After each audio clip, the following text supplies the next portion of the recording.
अस्सलामुअलैकुम जी। आना पिया मेरा नाम मोहम्मद ज़फ़र है। मैं जी जपालपुर बोलदा पिया। मेरे को एक बेटी थी ते एक बेटा ते बेटे दी शादी कर दी। अपना गुजारा कर रहा है जी। ते मैं आखा तू मजदूर हाँ जी। मैं जी एक छोटी जी रेहड़ी लाई, किसी दोस्त नूं पैसे देना, वो मैनू पनीरियाँ लिया के दिंदा है ते मैं ते रेहड़ी ते खलो के पनीरियाँ बेचना जी। वो 4 आने लग जाते, घर का खर्चा माड़ा मोटा चल जाता, 100-200 लग जाते हाँ जी। पनीरियाँ की रेहड़ी लाई हुई है।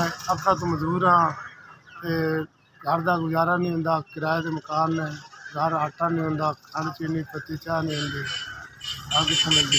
बीवी मेरी वो भी लत्तां तो मजदूर है, बैठिया रीगल वाह है जी, उन्होंने वो भी मंजी ते पई है जी।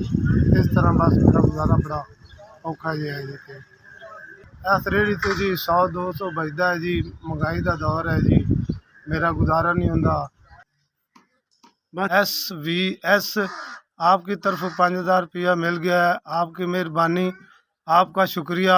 आपके बच्चों को रब तंदुरुस्ती देवे, आप नूं तंदुरुस्ती देवे। आप मेरी ज़रूरत खिदमत की, अल्लाह ताला तुहाडी मदद करेगा, अल्लाह ताला तुहाडी खिदमत करेगा। आपकी मेहरबानी।